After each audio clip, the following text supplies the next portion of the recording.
There are more than 6,000 independent butchers in the UK, but that's half the number there were 20 years ago. Even so, a good butcher is valued by the communities, which might explain why so many were nominated this year by their customers as Best Food Retailer in the BBC Food and Farming Awards. Edge and Son in Wirral is a finalist in the category. It's been in business for more than a century and, unusually for a butcher's these days, still slaughters animals on site. Well, the judges, Fiona Beckett and Charles Campion, went along.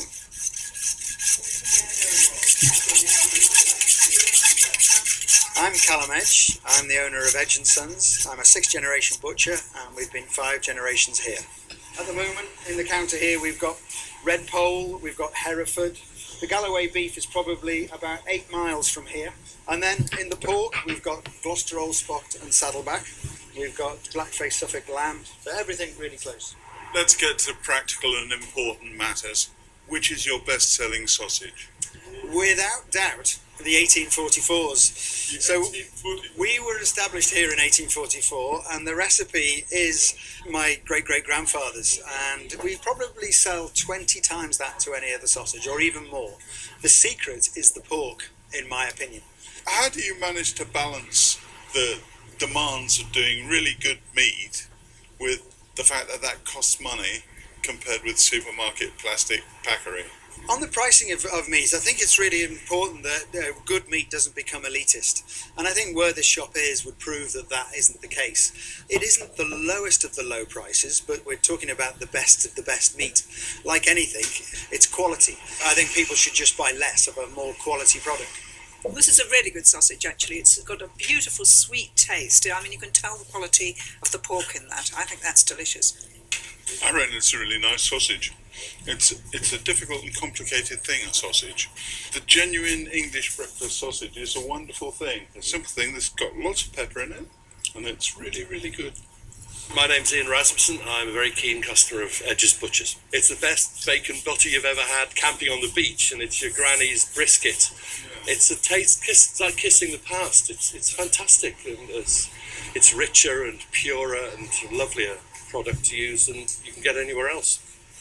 My name's Anne Benson. I've been on his butchery courses. I've learned a lot about where the meat's coming from, what we're doing with the meat, and of course how to cook it in the best possible way. So I'm a big fan. The cattle come in here and then are put into the lairage.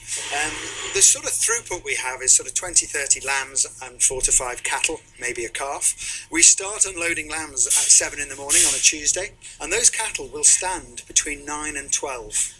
What's really lovely is that your neighbours, yes, right, over their garden wall, yeah, there's a few cows milling about half the time. Yeah.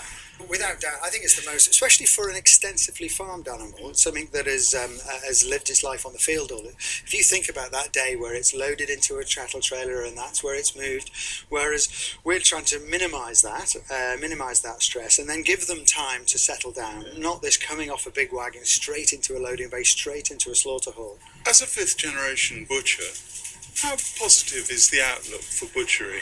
I think butchers have to look at another angle. They have to make their own pies, or they have to make a food that is ready for cooking, or go down our angle where they've got real meat, rare breed meat. I think the multi-chains get criticised, and I actually think they do it very, very well. When you walk in a supermarket, a lot of them are beautiful places to walk around, but they can't give the expertise that we can give here, and so I think we are a great competitor to some very good supermarkets. You've obviously got a very nice operation here, and I think it would only be fair to go and have a look at the head office, which I gather is in a field somewhere near here.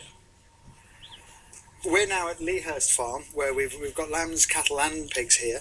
What we're looking at now, these are the newborn lambs with their mothers, just kept in individual pens, plenty of feed and water, just to get them over the first sort of 24, 48 hours. These are outdoor pigs, but you can see that this is the part where they're at their youngest. Oh my goodness, it's pretty hard to resist these. These are small, squealing pigs everywhere, but looking as happy as Larry. I mean, these must be the ideal conditions in which to keep animals.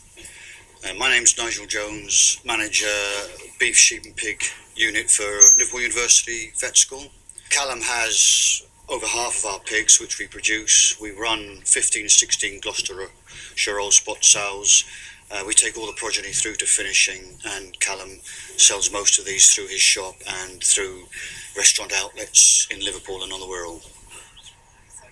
Today's has been absolutely fantastic. I mean, the idea that they look after the whole business of producing meat, right from the time the animals are small to the time it's on sale to the consumer.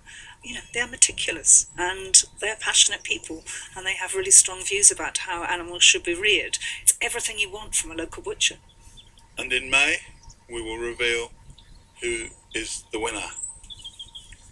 And you can follow the Food and Farming Awards judges for each category as they travel across the UK by going to bbc.co.uk and then to Food Awards. The winner will be announced at a special awards ceremony in Bristol in May.